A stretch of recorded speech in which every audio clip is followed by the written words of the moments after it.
Choosing your colors is one of the biggest decisions you can make when miniature painting. But with so many colors to choose from, where do you even begin? The easy answer is, try them all. Let's talk about my one trick to choosing the perfect color scheme for your models every time. This video is sponsored by Into the AM. To be honest, the trick isn't really all that magical. It's just technology. Using a coloring software, you can create dozens of color schemes, each with unique colors, highlights and shadows, even object source lighting and NMM. Let's get into it. The first thing we need to do is make a software choice. Without a software choice, there isn't really much point in learning or doing anything else in the rest of this video. I use Procreate on my iPad using an Apple Pencil, but you definitely don't need anything as fancy as what I work with. Hello!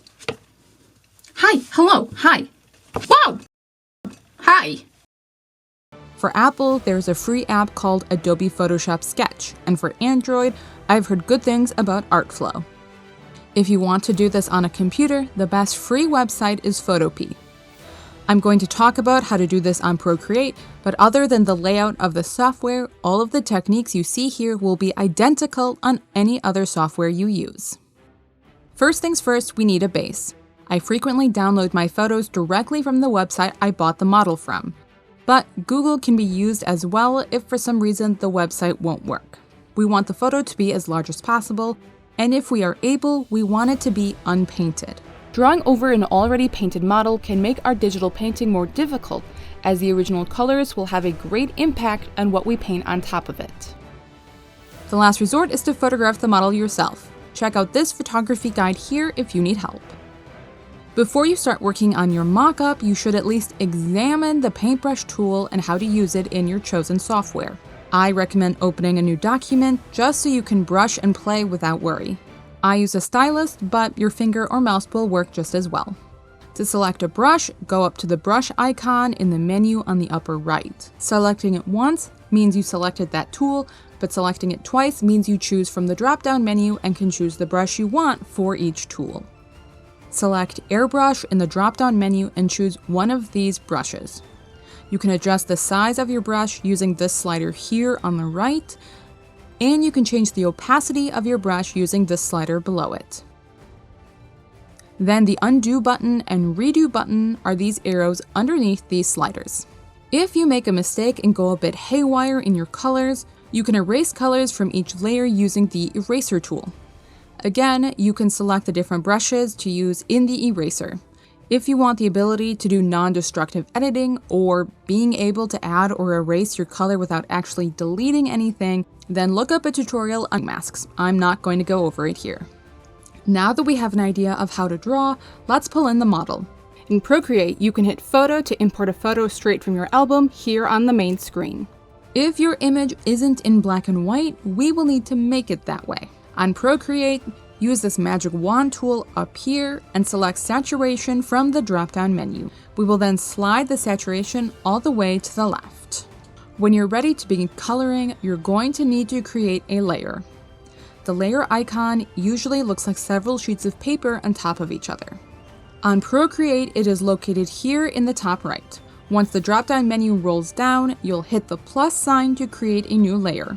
Imagine a layer like tracing paper. You can draw on the layer without affecting the original image underneath. Let's take a minute to talk about this week's sponsor, Into the AM. Here's the thing. I wear clothes when miniature painting, and I assume you also wear clothes when miniature painting. So since you're probably going to be wearing a t-shirt anyway, why not wear a good one? Into the AM's t-shirts are comfortable, high quality, and come in a variety of styles, including basic and really awesome graphic tees. Into the AM also offers bundles with 3 graphic tees for $60 and 3 basic tees for $45. My viewers get a further 10% off when using the link in my description box. All right, back to the video. The next thing to know about layers, and really how we make all of this work, is with blending modes. Blending modes change how our colors interact with the image underneath, or our base layer. Blending modes can be found by clicking the N when looking at our layers. There are 4 modes that I use most frequently. Multiply is used to create darker colors. The multiply blending mode takes the color that you have applied and multiplies it by the color you are drawing over. If you try drawing with white, nothing will happen. In short, if you want to make an area darker than what it already is in your base photo, then you want to use the multiply blending mode. Screen is used to create lighter colors. Screen works similarly to multiply, where the blending mode multiplies the base color by the color you have drawn over it. However, screen does so inversely to multiply. If you draw over screen in black, nothing will happen. In short, if you want to paint an area lighter than it is already in the layers below it, then you'll want to use screen. Color preserves the highlights and shadows while adding color. Use this if you just want to add a tint of color and are not worried about the lights or darks. Overlay uses a combination of the screen blending mode on the lighter areas and the multiply blending mode on the darker areas.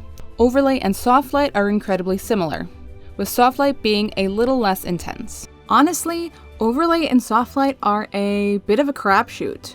Go ahead, try it, see if they work. Maybe they will, maybe they won't. To adjust the opacity of a layer, you can drag this slider here. To delete a layer, slide the layer to the left and select delete. To duplicate, select duplicate instead of delete. As a quick note, the order of your layers absolutely matters, as the blending modes affect all the colors below them.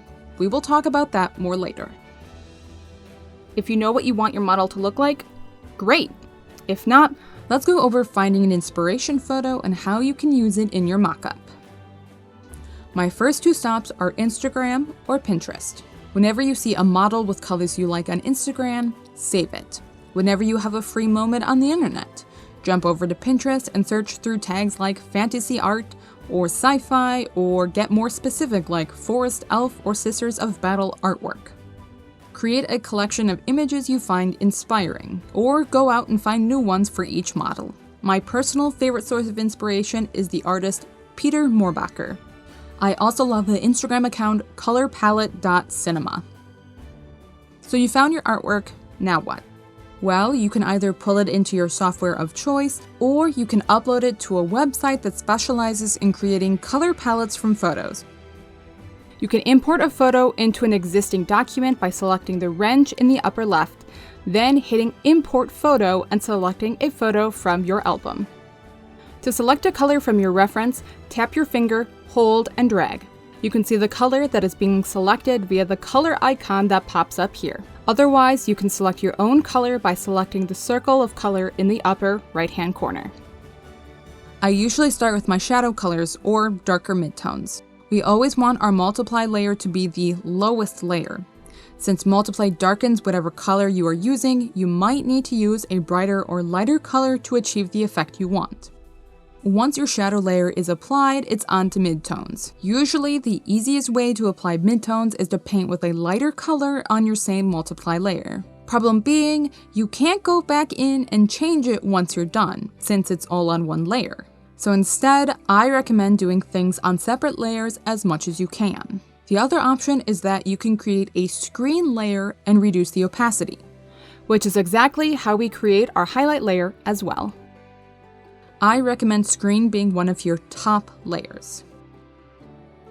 Once you are done, you can export your file using the wrench up at the top and save it to your photos. Beyond just laying out my general colors, I love to use a digital mockup as an opportunity to experiment with colors. You can do this from the start and choose interesting colors like purple for the shadows, or you can create a new layer at the top of your stack and add in colors at the end using the color blending mode. It's a great way to be able to test using contrasting colors in the highlights and shadows or overall on your model. When I'm doing severe object source lighting, I like to test it out ahead of time before I even pick up a paintbrush. Where should the highlights hit? What color should the light fade off to? Is my light traveling an even distance across the model? All of these can be answered before you even prime your model. Lastly, I also use it to test out NMM. Again, I pull in references and begin to quickly sketch my NMM.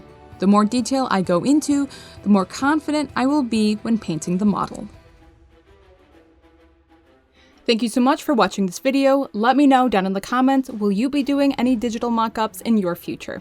If you like what I do, you know the drill. Like, comment, subscribe. Patreon is the absolute best way. Thanks so much, and I'll see you next time.